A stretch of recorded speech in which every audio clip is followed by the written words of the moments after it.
impression of this place.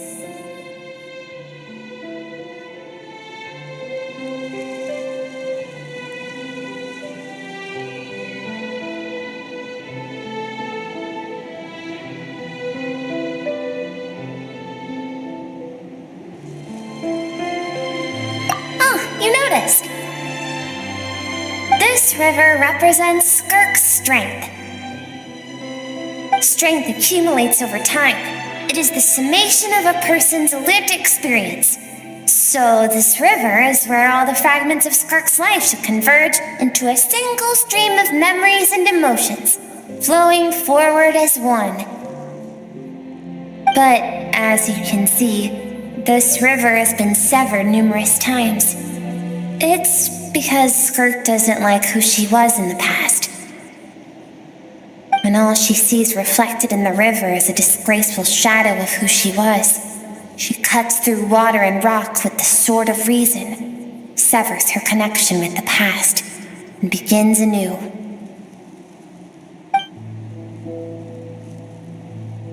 You must learn to shut out all the pointless emotion, crush the self that makes you weak, and become master over your physical form.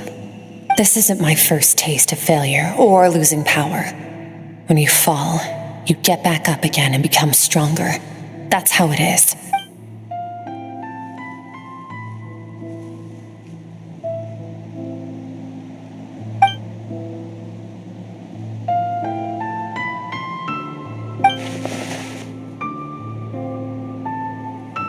The answer to one mystery invites another question, I see. Let's follow the river upstream. There among the cliffs, among the memories etched into her heart, lies the truth of it all. Soon, you'll understand everything.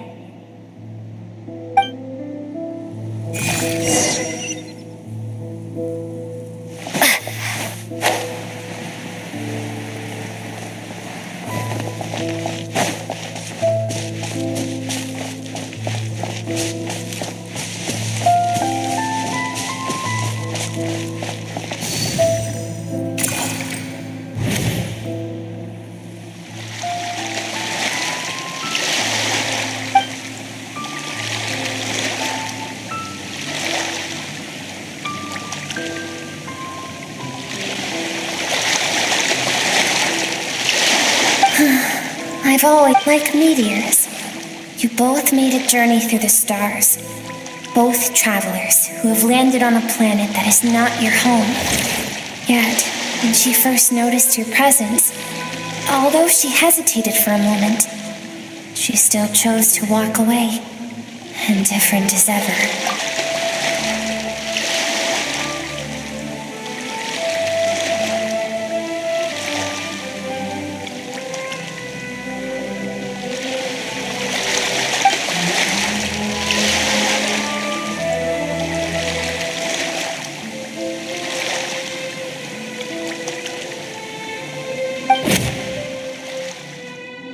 Seems like you've answered your own question. Skirk sees herself as a trespasser in this world. She's made a conscious choice to avoid altering its path.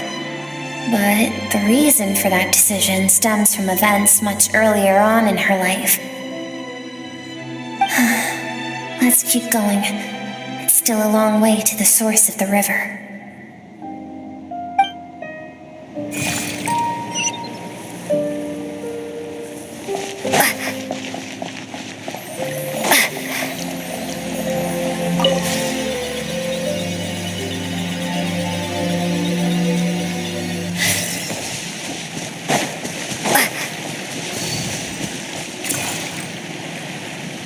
You now have what it takes to wield immense power. From this day forth, I shall teach you no more. No one can become a worthy warrior through imitation alone. I have given you fangs and claws. Now, you must learn to hunt. You wish me to travel the world beyond on my own, Master? Indeed. Make new friends. Embark on your own journey. and piece together a new future from the shattered remnants of your past. We will still have contact through the abyss, but know this. One day, I will take the life you worked so hard to rebuild and reduce it to ashes, just like the fire that haunts your mind. Why do you do that? I have told you before, fear is the catalyst for human evolution. You have tasted loss. You have known fear so deep it can be felt in the bones. But as living beings, we all have an instinct to detach from that which harms us. And thus pain dampens over time, and the acrid taste of fear becomes but a distant memory. Yet now, I have bestowed upon you the gift of fear eternal. It will drown you in the nightmare of your childhood, or it shall drive you to defeat me, whatever the cost.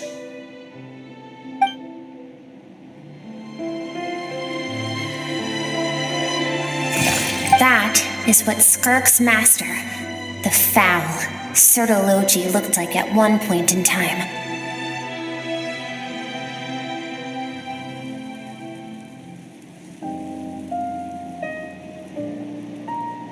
Of course, as a higher being, physical form is a triviality to him. He could appear as a beast, a human, or even a monster that defies description. The form you see him in here, clad in abyssal armor, is the one he usually wears when traveling through the stars.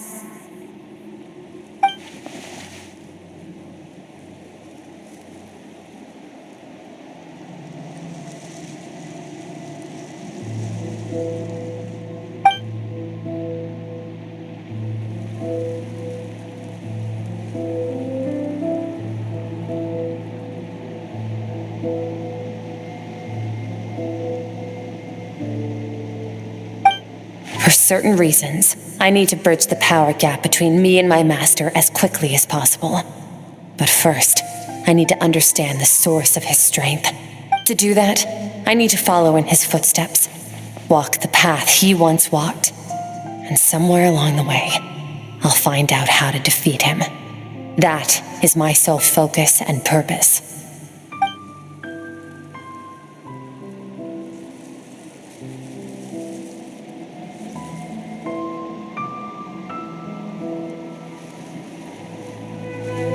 I'll let you in on a little secret. The real Sertologi is terrifying. The scope of his power is impossible to understand until you experience it firsthand. It is absolute, the power to crush all things. Shall we keep going? Let's see. We're about halfway there.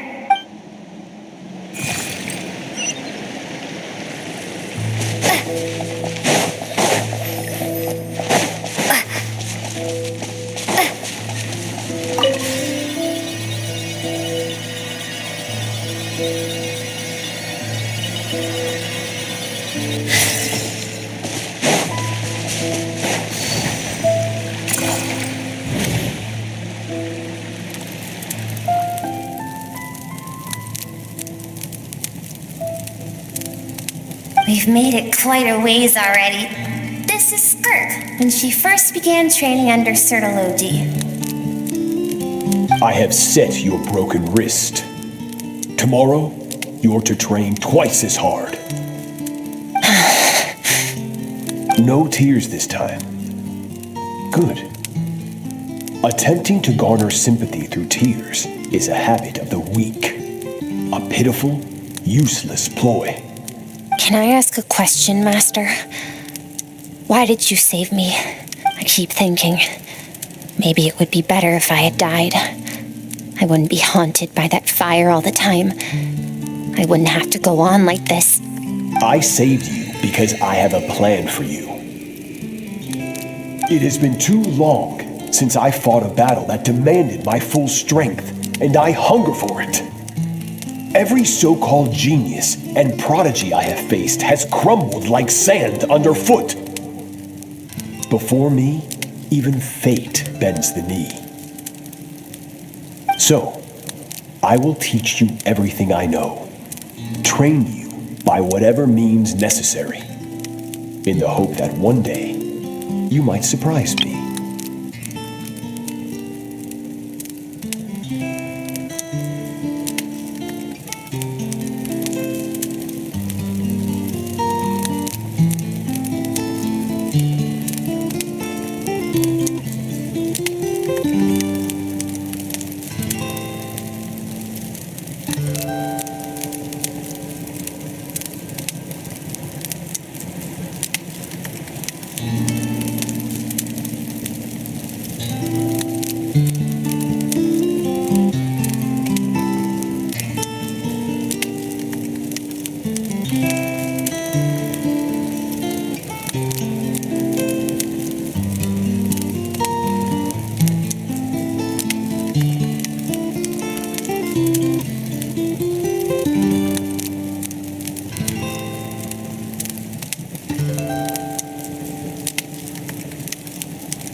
I don't want to draw my sword against you, Master.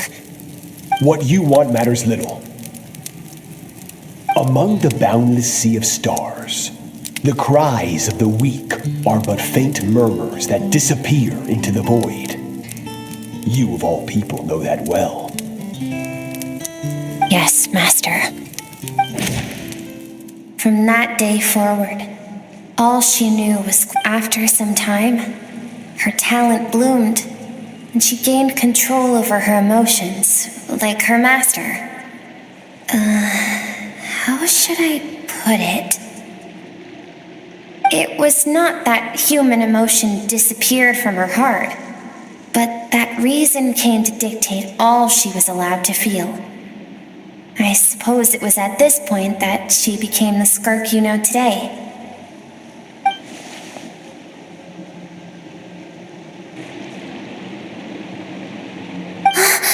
We're nearly there. I almost don't want to reach the end. Well, shall we?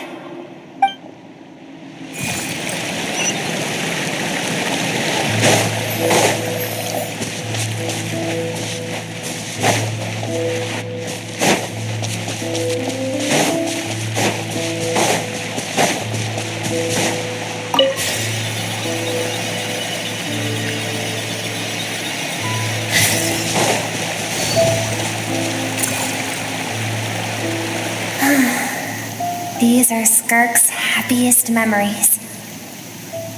What a simple and carefree time it was. Wisps of clouds dotted the sky. The sun bathed everything in golden light. And when song filled the air, not even the shyest of flowers could resist swaying along.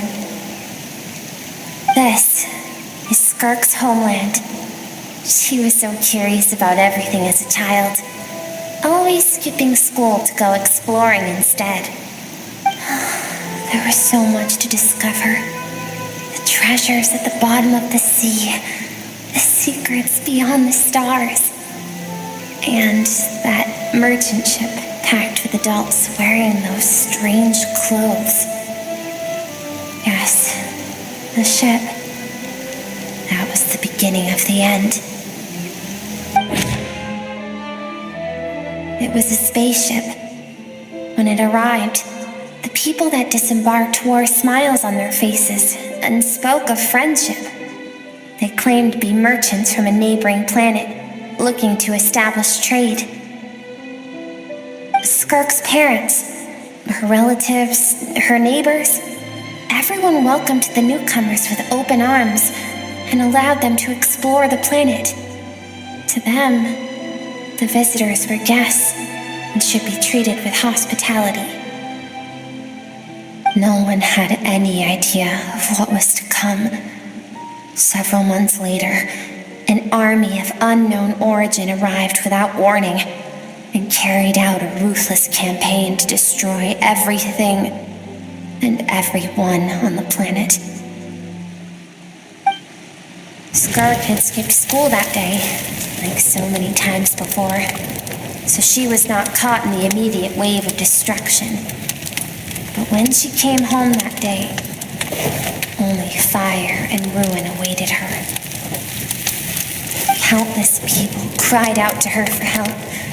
People she knew and loved, friends and relatives, the little girl who lived next door, the shop owner with the bad leg, the bad-tempered teacher she had made fun of just that morning.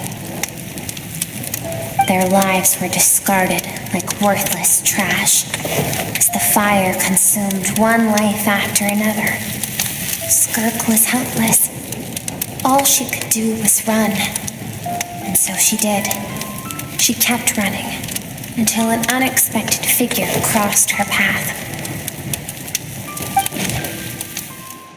If Sertology hadn't been there in that moment, the fire would have claimed her life too. And there she would have remained, left to rot in the scorched earth, with no answer as to why any of this was happening.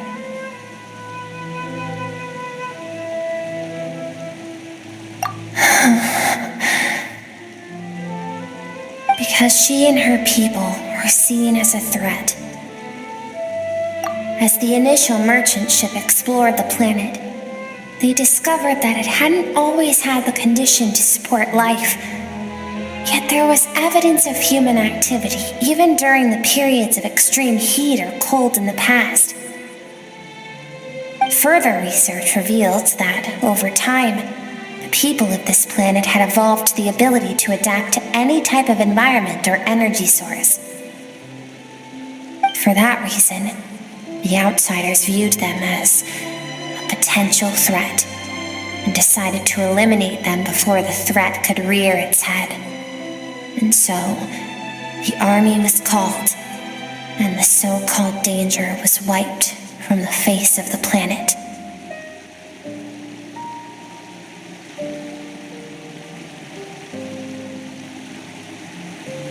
Senseless, isn't it? Deemed a threat because of a gift they didn't even know they had. Perhaps it was their own innocence and kindness that doomed them. But in the end, that was lost to the blaze as well. If those with power get to decide good and evil, then all you can trust in is the sword. No one wants to relive their most painful moments. Well, that brings us to the end of the story. This is as far as we can go. Skirk is waiting over there, for both of us. Let's go to her. It's time to fulfill my purpose, and my greatest wish over all these years.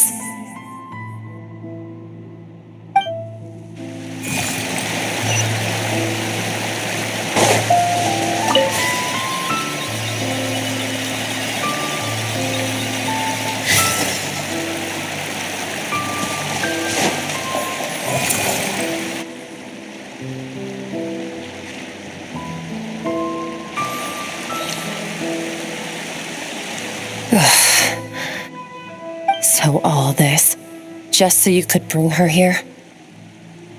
I have things to say to you. Well, to me.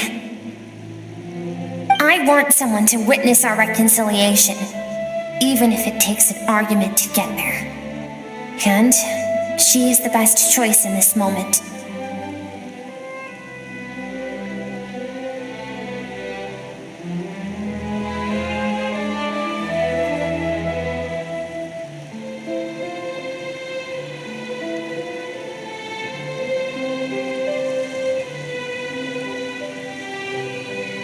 Her suppressed emotional self, the version of herself she keeps locked in the recesses of her mind, stifled by reason.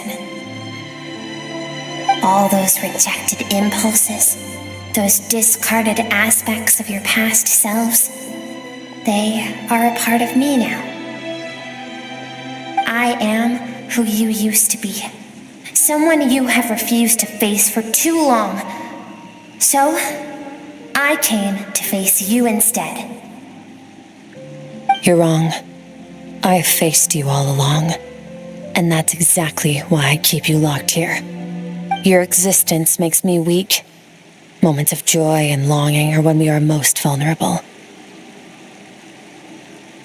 Don't forget, it was a penchant for goodness over reason that doomed our homeland in the first place. The vastness of the universe renders everything insignificant. Our feelings most of all. Even so, learning from the mistakes of the past doesn't have to mean erasing everything. Strip yourself of your so-called weaknesses, emotions like kindness and empathy, and what makes you any different from the ruthless soldiers who slaughtered our people? The difference is that I'm doing what is right. What is necessary. I allow you to exist, but with limited freedom. That is the greatest kindness I can offer. I have shouldered everything you couldn't carry. I rose above the numbness and emptiness, and it was cold, unfeeling reason that brought me this far. It made me who I... That is the problem. I want to shoulder those things together. On the grand scale of the entire universe, maybe our feelings are vanishingly small, but why should that mean they don't matter?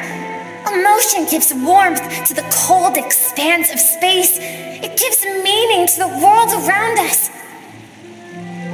Think back to those nights of gazing at the stars, those afternoons of exploring the unknown. Think back and let them grant you peace. A brief respite from the pressure you put on yourself.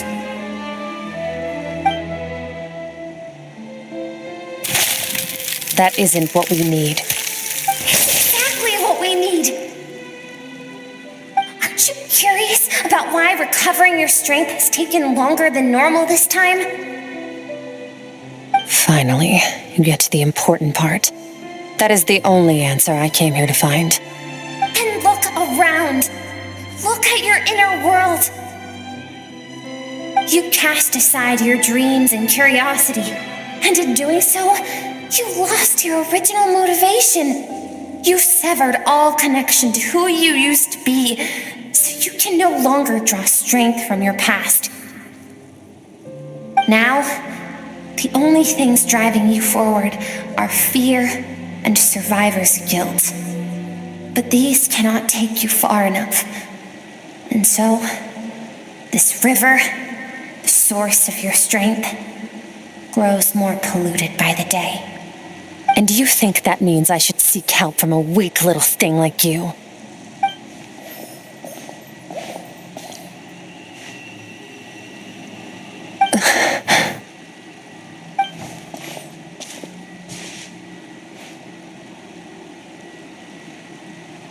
Thank you for saying that.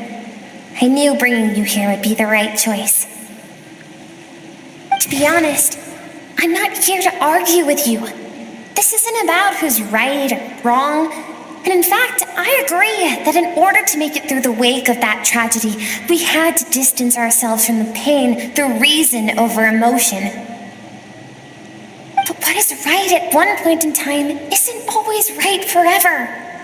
I know you will never forget that fire. I know the fact that you were the sole survivor fills you with guilt. And I know that among the voices that haunt you, mine is there too. Because deep down, you know that you didn't turn out to be the person you wanted to be. All those unfulfilled hopes are like knives to the heart. And I don't want you to hurt anymore. So even if you can't accept me, I hope at least that you can let go. I keep thinking, maybe it would be better if I had died. I wouldn't be haunted by that fire all the time. I wouldn't have to go on like this.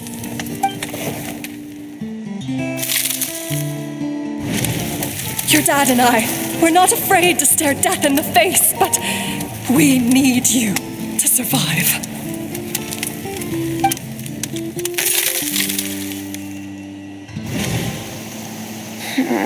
I'm sick of being a kid. There's so many amazing things out there, and I'm ready to see them all.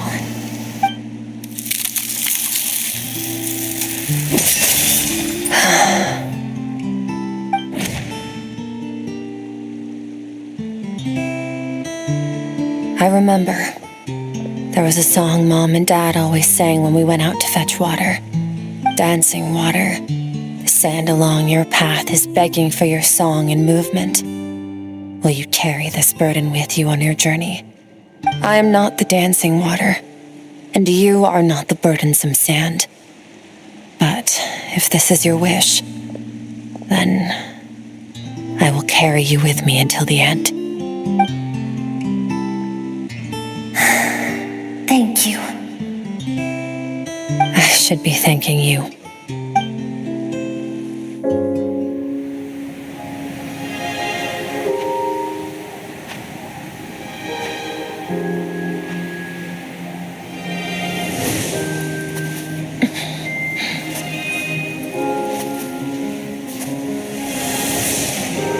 Run, Skirk, run! Remember, leave no one alive! Heed my words, Skirk. Let fear take root in your soul. Did you survive? Why was it only you? Skirk, did you become a positive light in this world?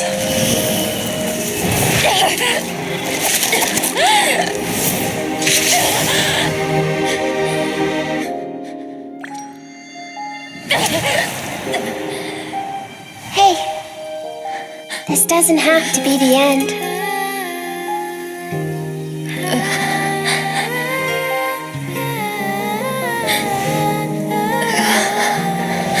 Life is a gift.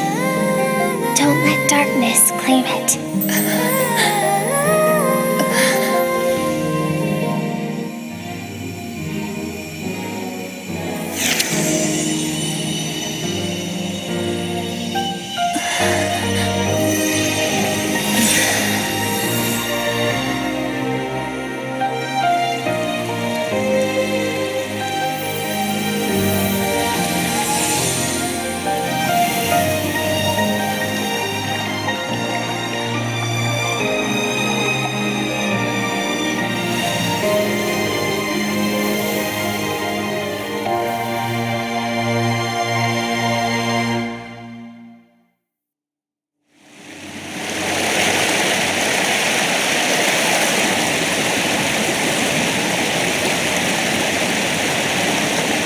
So, you saw my memories then.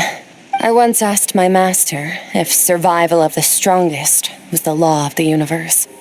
He said no, but in a world without order, those with no moral boundaries tend to be the ones who survive. That's why, after hearing his answer, an idea came to mind. An idea that, one day, I would create a new world order.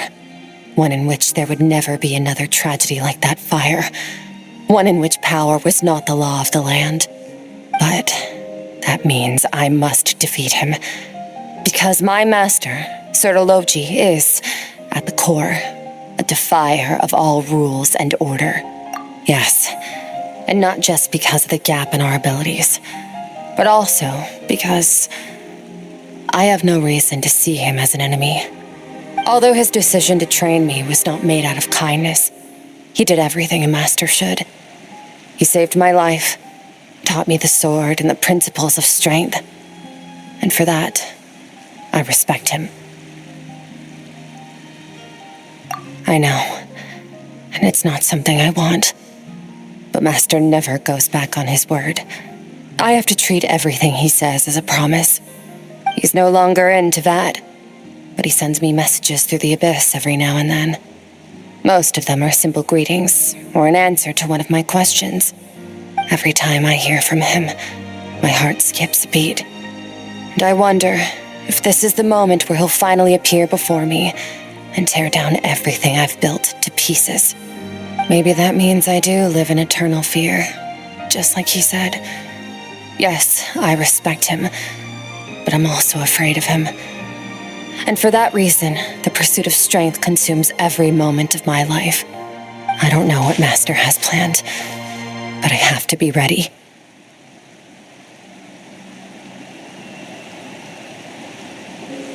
Help me? Why? This isn't your fight.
Oh, you're finally awake! Honestly, Paimon was gone for like 2 seconds and then she comes back and finds you both unconscious? Oh, you scared Paimon half to death! You're both okay, right? What does it look like?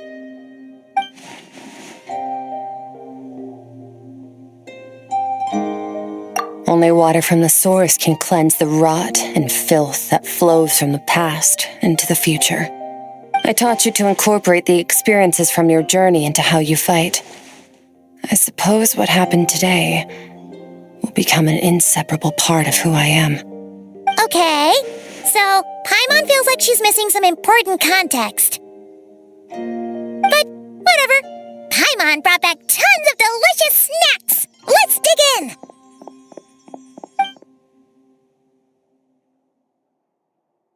All right, it's about time we finished what we started. We're gonna deal with this thief for good, right?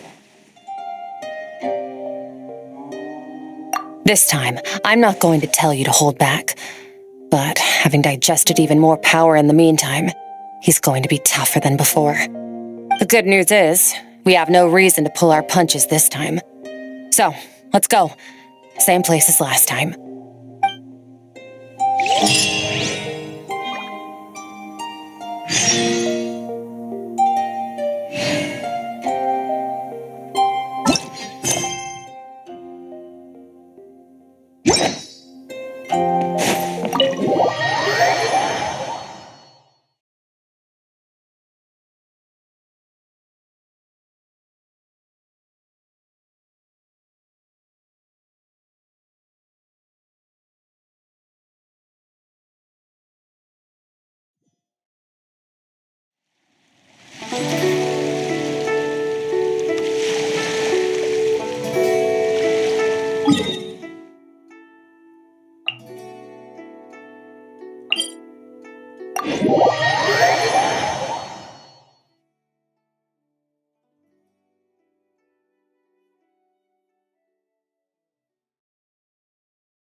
Burn it down!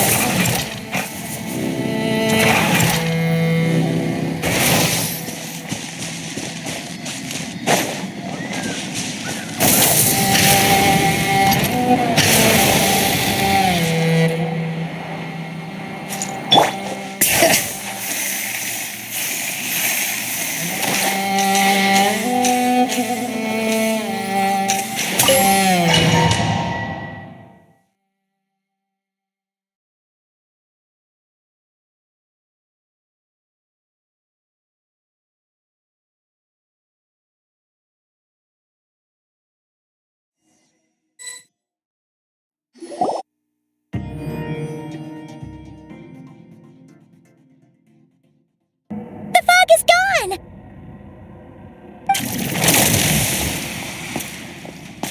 Wait, isn't that the form the all-devouring narwhal changed into? How come he knows that, too? Really? So, you're telling Paimon that giant whale and this guy can both turn into the fowl? How does that work? It's a subconscious instinct. Any intelligent being who longs for his level of strength is bound to mimic his appearance. It's a natural response after encountering someone as powerful as Master. To them, he represents ultimate power. We know the person before us has encountered Master, and we know he stole a portion of my power. So it's not surprising that he would assume this form. Okay.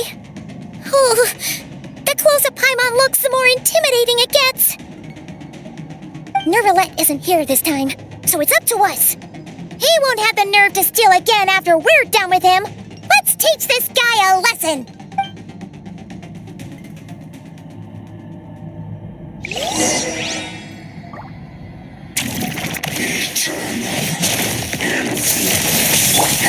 Go! Bombs away!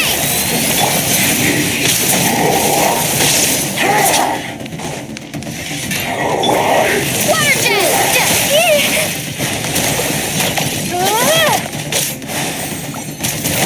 Go!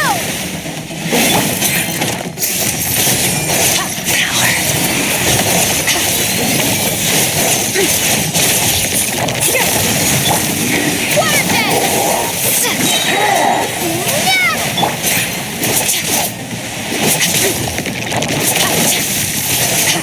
Mine to wield.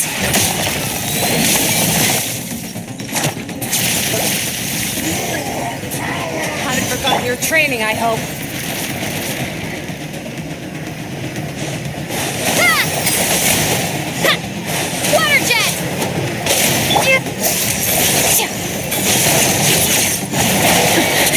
Keep going. Power. Water jet!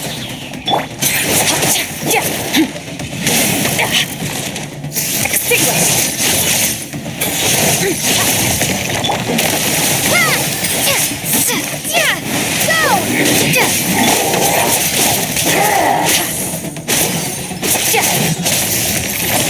Mine to wield.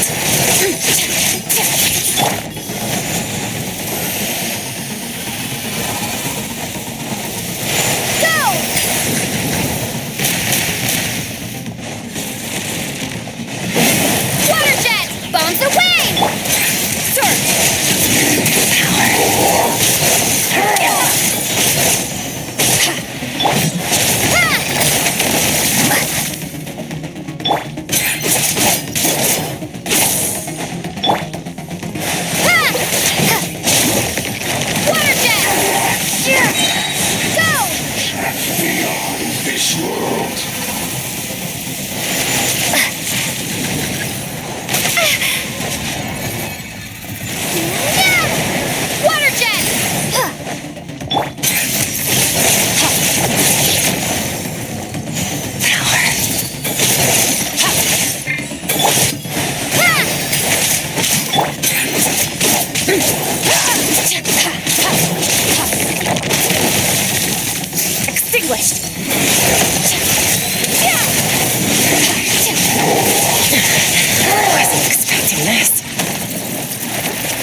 enough of my power.